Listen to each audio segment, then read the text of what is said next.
السلام علیکم ورحمۃ اللہ تعالی وبرکاتہ۔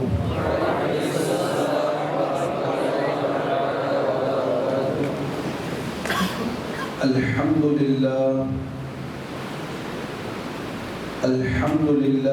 رب العالمین، والصلاة والسلام على سید الانبیاء والمرسلین وعلى آلہ واصحابہ اجمعین، اما بعد فقد روی عن جابر بن عبد اللہ رضی اللہ تعالی عنہ قال قال رسول اللہ صلی اللہ تعالی علیہ وسلم انی ترکتم فیکم ما ان اخذتم به لن تضلوا کتاب اللہ وعطرتی۔ صدق رسول اللہ صلی اللہ علیہ وسلم۔ پڑھیں الصلاۃ والسلام علیک یا رسول اللہ وعلی آلک واصحابک یا نور اللہ صلی اللہ تعالی علیہ وسلم۔ حضرت جابر بن عبداللہ رضی اللہ تعالی عنہ روایت کرتے ہیں، اللہ کے رسول علیہ الصلاۃ والسلام نے ارشاد فرمایا، انی ترکتم فیکم ما ان اخذتم به لن تضلوا۔ حضور علیہ السلام نے ارشاد فرمایا کہ یقیناً یہ ارشاد حجۃ الوداع کے موقع پر حضور علیہ الصلاۃ والسلام نے فرمایا تھا۔ اب چونکہ آخری حج مبارک تھا، اب اس کے بعد حضور علیہ الصلاۃ والسلام دنیا سے تشریف لے جانے والے تھے، ظاہری طور پر آپ اس دنیا سے رخصت ہونے والے تھے۔ اسی موقع پر ایک طویل خطبہ ارشاد فرمایا، جس میں آپ نے یہ بھی فرمایا کہ یقیناً میں تمہارے درمیان دو ایسی چیزیں چھوڑ کر کے جا رہا ہوں کہ اگر تم ان دونوں چیزوں کو مضبوطی کے ساتھ تھام لو گے، اگر تم ان دونوں چیزوں کو مضبوطی کے ساتھ پکڑ لو گے تو کبھی بھی تم گمراہ نہیں ہو سکتے، کبھی بھی صراط مستقیم سے تم دور نہیں ہو سکتے۔ اب وہ دو چیزیں کون سی گئے؟ حضور علیہ السلام فرماتے ہیں کتاب اللہ وعطرتی۔ پہلی چیز اللہ رب العزت کی کتاب قرآن مجید، اور دوسری چیز میرے اہل بیت یعنی میرے خاندان والے۔ سبحان یہ اللہ۔ دو چیزیں ایسی کہ حضور نے فرمایا کہ اگر ان دونوں چیزوں سے کوئی بندہ سچی عقیدت رکھتے ہوئے وابستہ رہے تو کبھی بھی وہ گمراہ نہیں ہو سکتا گے۔ آج کی ہماری یہ محفل بالخصوص امام سیدنا جعفر صادق رحمۃ اللہ تعالی علیہ کے عرس کے مبارک موقع پر منعقد کی گئی ہے، اس لیے میں مناسب سمجھتا ہوں کہ سوالات و جوابات کا سلسلہ شروع کرنے سے پہلے امام جعفر صادق کے حوالے سے دو تین باتیں عرض کر دوں۔ امام جعفر صادق، اگر ہم ان کا سلسلہ نسب دیکھتے ہیں تو ان کا سلسلہ نسب کچھ اس طور پر گئے کہ آپ کے والد محترم کا نام امام باقر ہے، ان کے والد محترم کا نام امام زین العابدین ہے، سبحان ان اللہ۔ کے والد محترم کا نام امام حسین رضی اللہ تعالیٰ عنہ ہے، اور ان کے والد محترم کا نام سیدنا علی مرتضیٰ رضی اللہ تعالیٰ عنہ ہے۔ تو یہ آپ کا سلسلہ نسب ہے، اور اہل بیت اطہار میں جو 12 امام گزرے گئے، 11 امام گزر چکے ہیں، 12ویں امام آنے والے ہیں۔ یہ جو 12 امام گئے جن کو ہم اہل سنت و جماعت بھی مانتے ہیں اور ان کو ہم سید المتقین اور سید الاتقیاء مانتے ہیں، ان 12 اماموں میں امام جعفر صادق کا اگر آپ درجہ دیکھیں گے تو آپ کا درجہ 6 نمبر پر گئے۔ سبحان اللہ۔ امام جعفر صادق ذرا آپ غور کریں کہ آپ کتنے بڑے شریعت اور طریقت کے امام تھے۔ آپ کے شاگردوں میں کون کون آتے ہیں اس کو آپ سنیں۔ امام جعفر صادق کے شاگردوں میں امام اعظم ابو حنیفہ رحمۃ اللہ تعالی علیہ کا ذکر ہے، اور امام مالک رحمۃ اللہ تعالی علیہ، امام سفیان ثوری، سفیان بن عیینہ، امام شعبہ، علامہ ابن جریج، ایسے جلیل القدر تابعی اور جلیل القدر علماء اور جلیل القدر طریقت کے ائمہ یہ آپ کے شاگردوں میں آتے گئے۔ بے شک سبحان اللہ۔ تو آپ اس طور پر شریعت اور طریقت کے امام تھے اور ہر ایک نے آپ سے استفادہ کیا، آپ سے فیض حاصل کیا گئے۔ آپ کی زندگی کا ایک واقعہ ذکر کر کے سوالات و جوابات کی طرف بڑھتے گئے۔ آپ کے خوف خدا کا عالم کیا تھا؟ ذرا اس واقعے کو سنیں اور اس سے نصیحت حاصل کرنے کی کوشش کریں۔ ایک مرتبہ سیدنا داؤد طائی رحمت اللہ تعالی علیہ بڑے جلیل القدر اللہ کے ولی گزریں گے، انہوں نے امام جعفر صادق کی بارگاہ میں عرض کیا کہ حضور آپ مجھے کچھ نصیحت فرمائیں۔ امام جعفر صادق خاموش رہتے ہیں۔ سیدنا داؤد طائی رحمت اللہ تعالی علیہ نے پھر عرض کیا کہ حضور آپ کا تعلق اہل بیت اطہار سے گئے، آپ حضور علیہ السلام کی اولاد میں سے گئے، لہٰذا آپ مجھے نصیحت فرمائے، آپ کو مجھے نصیحت کرنی گئے۔ اب جب دوبارہ عرض کرتے گئے تو امام جعفر صادق فرماتے گئے کہ میں تمہیں کیا نصیحت کروں۔ اب ان الفاظ پر آپ غور کریں، اپنے ذہنوں میں محفوظ کر لیں۔ امام جعفر صادق فرماتے گئے کہ میں تمہیں کیا نصیحت کروں، مجھے تو خود اپنے بارے میں یہ خوف لاحق گئے کہ کہیں قیامت کے دن اللہ کے رسول علیہ السلام نے میرا ہاتھ پکڑ کر کے اگر مجھ سے پوچھ لیا کہ اے جعفر تو نے میری پیروی کیوں نہیں کی، تو نے میری سنت کی پیروی کیوں نہیں کی، تو آخر میں کیا جواب دے سکوں گا۔ آپ آگے کہتے ہیں کہ اس لیے کہ نجات کا دار و مدار نسب پر نہیں گئے بلکہ نجات کا دار و مدار اعمال صالحہ پر گئے۔ سبحان اللہ۔ یہ امام جعفر صادق کا جو ارشاد ہے، تھوڑی سی توجہ دے کر کے آپ اس کو سمجھنے کی کوشش کریں۔ یقیناً امام جعفر صادق یہ سید المتقین اور سید الاتقیاء تھے۔ اللہ رب العزت ان کے صدقے میں لاکھوں کی مغفرت و بخشش فرمائے گا، لیکن پھر بھی ان کی عاجزی انکساری کا عالم یہ تھا کہ وہ اپنے طور پر اپنے بارے میں یہ عرض کرتے ہوئے نظر آ رہے گئے۔ تو ہمیں بھی چاہیے کہ ہم ان کی زندگی کے واقعات سے نصیحت حاصل کریں اور اپنے اندر بھی خوف خدا پیدا کرنے کی کوشش کریں۔ آئیے سوالات و جوابات کا سلسلہ شروع کرتے ہیں۔ السلام علیکم ورحمۃ اللہ وبرکاتہ۔ وعلیکم السلام۔ استاد محترم مفتی صابر صاحب کی بارگاہ میں سوال ہے کہ کسی شخص نے کسی کو گروی رکھنے کے لیے مال دیا، جیسے بیوی نے شوہر کو مال دیا، ایسے ہی بھائی نے بہن کو گروی رکھنے کے لیے مال دیا، تو کیا ایسی صورت میں جس کا مال ہے اس پر بھی زکوٰۃ واجب ہے؟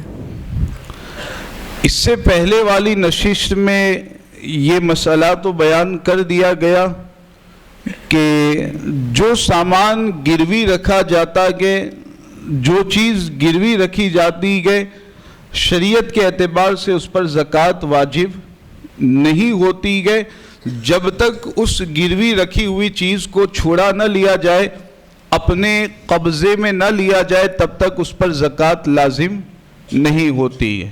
لیکن اب سوال یہ کیا جا رہا ہے کہ ایک بندے کی چیز گئے، ایک بندے کا سامان گئے، اب وہ دوسرے کو دے رہا گئے اور دوسرا شخص اسے گروی رکھ رہا گئے۔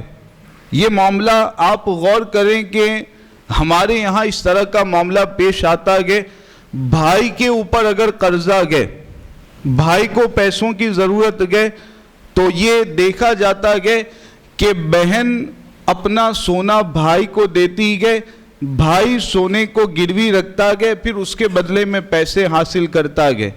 کبھی کبھار یہ بھی ہوتا گئے شوہر کو پیسوں کی ضرورت گئے، اس کی بیوی اسے اپنا سونا دیتی گئے اور شوہر پھر اس سونے کو گروی رکھ کر کے اس کے بدلے میں پیسے حاصل کرتا گئے۔ یہاں پر ابھی میں اس مسئلے کی طرف نہیں جا رہا ہوں کہ اس طور پر گروی رکھنے کی اجازت ہے یا نہیں ہے۔ قرضہ اگر کسی کو لینا گئے، اگر کسی کو کچھ ضرورت گئے تو سونا رکھ کر کے اس کے بدلے میں پیسے لینا، کیا یہ جائز ہے یا نہیں ہے؟ اس طور پر گروی رکھنے کی اجازت ہے یا نہیں ہے؟ اس مسئلے کی طرف ابھی میں نہیں جا رہا ہوں۔ بس جو سوال کیا گیا ہے کہ سونا ایک بندے کا گئے، اس نے دوسرے کو دیا، اب دوسرا بندہ اسے گروی رکھتا گئے، تو جو سونے کا مالک ہے یا کسی سامان کا مالک ہے، کیا اس پر اس سامان کی زکوٰۃ لازم ہوگی یا نہیں؟ اس میں دو صورتیں رہیں گی۔ ایک صورت تو یہ ہے کہ جس کا سونا گئے، جس کا سامان گئے، خود اسی نے یہ کہہ کر کے دیا کہ لیجئے آپ اس کو گروی رکھ لیں، اور گروی رکھنے کے بعد اس کے بدلے میں جو بھی پیسے ملتے ہیں وہ حاصل کر لیں۔ جس کا سامان گئے، جو مالک گئے، خود اس نے ایسا کہا، تو ایسی صورت میں تو گویا کہ اس نے سامنے والے کو وکیل بنایا اور وہ خود اس سامان کو گروی رکھ رہا گئے، بیچ میں اس نے اپنے شوہر کو، اپنے بھائی کو وکیل بنایا گئے، لہذا اس صورت میں تو اس سامان کی زکوٰۃ اور اس سونے کی زکوٰۃ اس پر لازم نہیں ہوگی۔ لیکن اگر بہن نے اپنے بھائی کو دیا گئے، وہ بہن نے اپنے بھائی کو قرضے کے طور پر دیا، مدد کے طور پر دیا گیا، اس نے گروی رکھنے کے لیے وکیل بنانے کے طور پر نہیں دیا گیا، تو اس صورت میں چونکہ بہن اپنے بھائی کو قرضہ دے رہی ہے یا بیوی اپنے شوہر کو قرضہ دے رہی ہے، تو یہاں قرضہ دینا پایا جا رہا ہے، اور جب قرضہ دینا پایا جا رہا ہے تو پہلے مسئلہ بیان ہو چکا ہے ضمناً کہ جو قرضہ دوسرے کے پاس سے لینا ہوتا ہے اس پر بھی زکوٰۃ کی شرطیں اگر پائی جاتی ہے تو زکوٰۃ لازم ہوا کرتی ہے۔ تو اگر بیوی نے شوہر کو قرضے کے طور پر وہ سونا یا سامان دیا، بہن نے بھائی کو قرضے کے طور پر وہ سونا یا سامان دیا، تو اس صورت میں اس سونے اور اس سامان کی زکوٰۃ بیوی اور بہن پر لازم ہوگی جبکہ شرطیں پائی جائے۔ اور اگر قرضے کے طور پر نہیں بلکہ بھائی کو یا شوہر کو وکیل بناتے ہوئے ڈائریکٹ اس نے اس کو گروی رکھنے ہی کے لیے کہا، تو اس صورت میں اس سونے اور سامان کی زکوٰۃ لازم نہیں ہوگی۔ بہت اہم مسئلہ ہے، اچھی طریقے سے اس کو ذہن نشی کر لیں۔ کیا ناسمجھ بچے اور مجنون کو زکوٰۃ دے سکتے ہیں؟ ناسمجھ بچے میں یہ ہے کہ اصل میں اگر کوئی نابالغ ہے، چاہے وہ سمجھدار ہو یا ناسمجھ ہو، دونوں صورتوں میں شریعت نے یہ حکم بیان کیا گیا کہ اگر کوئی نابالغ مالک نصاب نہیں ہے، وہ خود بھی نصاب کے برابر مال کا مالک نہیں ہے، اور ساتھ میں اس کے والد اگر ہیں تو، یا پھر اس کے دادا، یعنی جو بھی اس کا ولی ہے وہ بھی مالک نصاب نہیں ہے، اس صورت میں نابالغ کو زکوٰۃ دی جا سکتی ہے۔ دو چیزیں یہاں ذہن میں رکھنی ہے، نابالغ خود اس کے پاس نصاب کے برابر مال نہ ہو، اور اس کے والد یا دادا کے پاس بھی نصاب کے برابر مال نہ ہو تب اسے زکوٰۃ دی جا سکتی ہے. مجنون اور پاگل شخص کا بھی بالکل ایسا ہی معاملہ ہے. یہاں پر یہ بھی ذہن میں رکھیں کہ اگر نابالغ کو زکوٰۃ دینی ہے تو ڈائریکٹ اس کو نہ دی جائے بلکہ اس کا جو ولی ہے یعنی اس کے والد ہیں یا دادا ہے تو ان کے قبضے میں وہ زکوٰۃ دی جائے. وہ جب قبضہ کریں گے تو نابالغ اس مال زکوٰۃ کا مالک ہو جائے گا. کاروبار میں جو پیسے دوسروں سے لینے ہیں کیا ان پر بھی زکوٰۃ واجب ہے؟ کاروبار میں جو پیسے دوسروں کے پاس سے لینے گئے آپ جانتے ہیں کہ کاروبار میں اس طرح کا معاملہ ہوتا ہے کہ خاص طور سے جو بڑے کاروباری ہوتے ہیں کہ دوسروں کے پاس سے کئی لاکھ روپے کئی ہزار روپے لینے ہوتے ہیں تو یہ بھی قرضہ ہی ہے شریعت کے اعتبار سے. اور قرضے کا حکم جو پہلے بیان کیا گیا کہ اگر وہ پہلے سے مالک نصاب گئے یا یہ جو پیسے اس کو دوسروں کے پاس سے لینے گئے وہ نصاب کے برابر گئے دونوں صورتوں میں اس پر زکوٰۃ لازم ہوگی اس قرضے کی رقم پر اور جو پیسے دوسروں کے پاس سے لینے گئے اس پر بھی زکوٰۃ لازم ہوگی. اگر ابھی ادا نہیں کرنا چاہتا گئے 2-3-4 سال بعد جب بھی وہ پیسے ملیں گے پچھلے تمام سالوں کا حساب کر کے ہر سال کی زکوٰۃ اسے ادا کرنی پڑے گی. کسی کے پاس صرف نصاب جتنا مال ہے اور اس کی پچھلے سال کی زکوٰۃ باقی ہے تو کیا اس شخص پر زکوٰۃ واجب ہے؟ نصاب جتنا مال ہے مثال کے طور پر مان لیجئے کہ ابھی کے حساب سے 45,000 یہ نصاب بنتا گیا. مثال کے طور پر میں کہہ رہا ہوں 45,000 نصاب بنتا گیا. اب اس کے بعد اتنا ہی پیسہ گئے 45,000 یا 46,000 تقریباً اتنے پیسے گئے. اب وہ اس میں سے جب زکوٰۃ نکالے گا پچھلے سال کی جو باقی گئے تو ظاہر سی بات ہے کہ پھر نصاب کے برابر مال باقی نہیں رہے گا. لہذا اب اس سال کی زکوٰۃ اس پر لازم نہیں ہوگی. پچھلے سال کی جو زکوٰۃ باقی ہے وہ اسے ادا کرنی رہے گی. کسی پر پہلے زکوٰۃ واجب تھی اس نے اس وقت ادا نہ کی پھر وہ قرض دار ہو گیا اور صاحب نصاب نہ رہا تو کیا جو زکوٰۃ واجب تھی وہ اب بھی ادا کرنی رہے گی اسے؟ سوال کافی اہم ہے. صورت مسئلہ میرے خیال سے آپ سمجھ چکے ہوں گے کہ زکوٰۃ تو واجب تھی ادا نہیں کی پھر پیسے اس نے کہیں خرچ کر ڈالے قرضہ لیا اس طور پر پیسے اس کے چلے گئے کہ اب وہ مالک نصاب نہیں رہا. تو اس میں یاد رکھیں کہ جب ایک مرتبہ زکوٰۃ کی ادائیگی واجب ہو گئی اب اس نے ادا نہیں کی اور پیسے اس نے جان بوجھ کر کے کہیں استعمال کر کے کہیں خرچ کر کے پیسے اس نے ختم کر دیے. قرضہ لیا اب پیسے دینے کے آئے اس پر تو اس طور پر کسی بھی طرح اس نے اپنے پیسے استعمال کر ڈالیں تو ایسی حالت میں جو زکوٰۃ اس پر دینا لازم تھا اب بھی وہ زکوٰۃ کی رقم اس پر باقی رہے گی اتنی زکوٰۃ دینا اس پر لازم ہوگا. ہاں یہ الگ معاملہ ہے کہ اگر اپنے آپ اس کے پیسے ہلاک ہو جائے.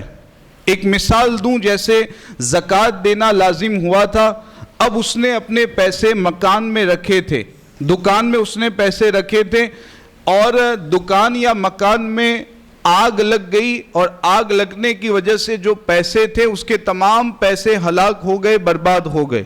جان بوجھ کر کے اس نے ہلاک نہیں کیا پیسے کسی آفت سماوی آفت دنیاوی کی وجہ سے ہلاک اور برباد ہو گئے تمام پیسے ہلاک ہو گئے. تو اس صورت میں اب جو زکوٰۃ اس پر پہلے لازم تھی اب وہ زکوٰۃ اس پر سے ساقط ہو جائے گی. اگر مان لیجئے کہ بعض پیسے ہلاک ہوئے بعض باقی گئے تو جتنے پیسے ہلاک ہوئے اتنے پیسوں کی زکوٰۃ ساقط ہو جائے گی جتنے باقی گئے اتنے پیسوں کی زکوٰۃ اسے ادا کرنی رہے گی. اگر کوئی قرض دار ہے تو کیا اس پر زکوٰۃ واجب ہے؟ قرضہ مائنس کرنے کے بعد اگر نصاب کے برابر مال بچے گا تو زکوٰۃ لازم ہوگی ورنہ نہیں. جزاک اللہ خیر. بسم اللہ الرحمن الرحیم صلی اللہ علی النبی الامی و آلہ صلی اللہ تعالی علیہ وسلم صلاۃ و سلام علیک یا رسول اللہ صلی اللہ تعالی علیہ وسلم. یا الہی رحم فرما مصطفیٰ کے واسطے، یا رسول اللہ کرم کیجئے خدا کے واسطے، مشکلیں حل کر شہ مشکل کشا کے واسطے، آمین کربلائیں رد شہید کربلا کے واسطے، آمین صدق صادق کا تصدق صادق الاسلام کر، بے غضب راضی ہو کاظم اور رضا کے واسطے. آمین. وصلی اللہ تعالی علی خیر خلقہ محمد وعلی آلہ وصحابہ اجمعین برحمتک یا ارحم الراحمین.